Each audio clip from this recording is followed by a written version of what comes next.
अब मैं माननीय विधायक जी से अनुरोध करूंगा कि अभी तो आप मानस स्कूल आए नहीं हैं, लेकिन आपने थोड़ा बहुत ज़रूर सुना होगा। सर, छोटी सी बात ज़रूर बता दूं। मानस को स्टार्ट हुए अभी 4 ही साल हुए हैं। 2022 इज स्टार्टेड। और पहली बार हमने इस बार 5th बोर्ड के बच्चे हमारे बैठे हुए थे। और आपको बताते हुए बड़ा हर्ष हो रहा है कि हमारे 5th बोर्ड के बच्चों ने जबलपुर में टॉप 4 रैंक सिर्फ मानस के बच्चों ने लगाई है। अगर आप जबलपुर के सारे स्कूलों को देखेंगे तो 5th बोर्ड का अगर आप रिजल्ट देखेंगे तो टॉप 4 ये मानस के ही बच्चे हैं। बहुत ही जल्द हमारे पास एमपी की लिस्ट भी आ जाएगी तो हमें पता चलेगा कि हमारे बच्चे किस पोजीशन पे हैं। तो मानस सारे बच्चों के लिए ऐसे ही वर्क करता है। मैं सर से प्रार्थना करता हूँ कि वो मानस के लिए अपने भाव या स्कूल के लिए अपने भाव उद्बोधित करें। श्री माननीय श्री नीरज सिंह जी।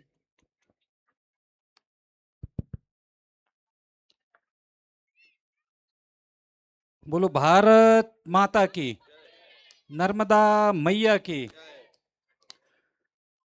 मानस स्कूल ऑफ टैलेंट में आज एनुअल डे सेलिब्रेशन हो रहा है और इस अवसर पर मेरे साथ में ऐसा समृद्ध मंच, समृद्धशाली मंच है। वो मंच पर उपस्थित वो सारे लोग हैं जो सामाजिक क्षेत्र में जिनकी अपनी अलग विशिष्ट पहचान है और हम सभी को एक मंच पर लाने वाले मानस स्कूल ऑफ टैलेंट के डायरेक्टर कहूँ या एक एंटरप्रेन्योर कहूँ, श्री संजीव चौकसे जी,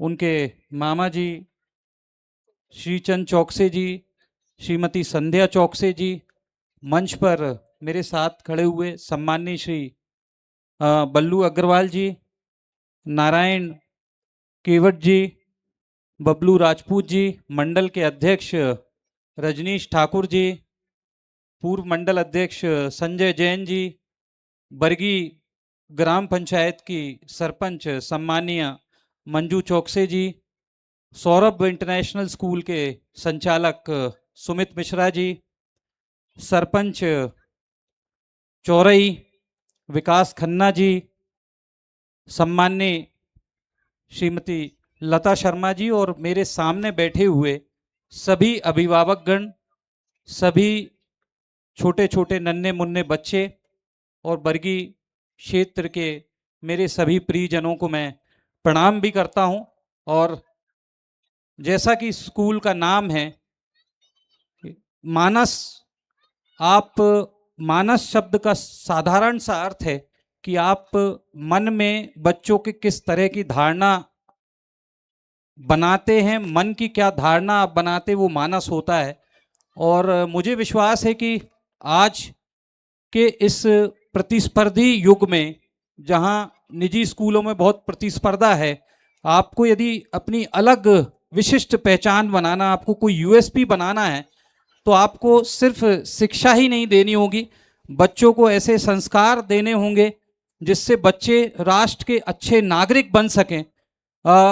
डॉक्टर, इंजीनियर, साइंटिस्ट, सरकारी सेवक बनना, एक अच्छा स्पोर्ट्समैन बनना, ये मुझे लगता है कि आपके स्कूल का गोल या ऑब्जेक्टिव नहीं होना चाहिए। पहला ऑब्जेक्टिव तो ये होना चाहिए, एक नेशनलिस्ट आपको बनाना है, इस ऐसा राष्ट्रभक्त बनाना है जो अपने हर कार्य को राष्ट्र के लिए समर्पित करता हो। यदि ये भावना आपने बच्चों के अंदर पैदा कर दी, मुझे लगता है जो भी वो कार्य करेंगे वो राष्ट्र निर्माण को समर्पित होगा और उनका भी इस देश के विकास में एक बहुत महत्वपूर्ण भूमिका होगी। दूसरी बात, आज जब एनुअल डे होता है, मैं अभी छोटे छोटे नन्हे मुन्ने बच्चियों को देख रहा था, ये जो एनुअल डे होता है ये एक प्रतिभा और प्रदर्शन का मंच होता है जो बच्चों में धीरे धीरे धीरे धीरे मुझे लगता है वो आत्मविश्वास भी बच्चों का बढ़ाता है और उनको आगे आने वाले संघर्षों के लिए तैयार करता है, क्योंकि आगे का जीवन संघर्षों से भरा होता है। जब तक आप अपने बचपन में हैं, जब तक आप स्कूल में हैं, ये सबसे मुझे लगता है खुशी भरे, आनंद भरे दिन होते हैं। आप यूं ही बड़े बड़े होते जाते हैं और आगे बढ़ते जाते हैं, सारी दुनिया की टेंशन आपके ऊपर आने लगती है और बच्चों में ही जो मासूमियत और हंसी होती, प्यारी हंसी, वो उम्र के साथ कहीं ना कहीं खोती जाती है। आज सभी अभिभावकों ने जब अपने बच्चों को यहाँ प्रदर्शन करते हुए देखा होगा तो उनका मन खुशी से भर गया होगा। ये हर माँ बाप के साथ होता है, इससे मैं भी अछूता नहीं हूँ, और मंच पर जितने भी लोग खड़े हैं ये सब उस दौर से गुजरे हैं जब इन्होंने अपने बच्चों को स्टेज पर परफॉर्म करते हुए देखा है, और वो जो खुशी होती है उसको मैं किसी शब्द में उसका वर्णन नहीं कर सकता हूँ। और मैं ये भी एक बात आपको कहना चाहता हूँ, हमेशा जीवन में छोटे कदम बड़े सपने की ओर ले जाते हैं। ये छोटे छोटे कदम ही आप मानिए, जो स्कूल में जब आप मंच पर कोई प्रदर्शन करते हैं, कोई खेल प्रतियोगिता में भाग लेते हैं, अन्य किसी प्रतियोगिता में भाग लेते हैं, ये छोटे कदम होते हैं लेकिन आपको बड़े सपनों की ओर ले जाते हैं। उदाहरण की यदि मैं बात करूं तो डॉक्टर एपीजे अब्दुल कलाम और महात्मा गांधी जी की मैं बात करूं, यदि एपीजे अब्दुल कलाम जी की बात करूं तो तमिलनाडु राज्य के एक साधारण से परिवार में उनका जन्म हुआ था। उनकी शिक्षा में कोई बाधा ना हो, अपना वो खर्च खुद उठा सके, इसके लिए वो न्यूज़पेपर बेचा करते थे, और न्यूज़पेपर बेचने के साथ ही वो अपनी पढ़ाई भी करते थे, और उनकी रुचि साइंस के प्रति थी, और धीरे धीरे उन्होंने साइंस की बारीकियों को समझा, और समझते समझते उन्हें इसरो और डीआरडीओ में काम करने का मौका मिला। बाद में जो न्यूक्लियर हमारा मिशन था, उसको यदि उस न्यूक्लियर मिशन को किसी ने पूरा किया तो डॉक्टर एपीजे अब्दुल कलाम ने था, और बाद में वही छोटा सा बालक जाके राष्ट्रपति बनता है।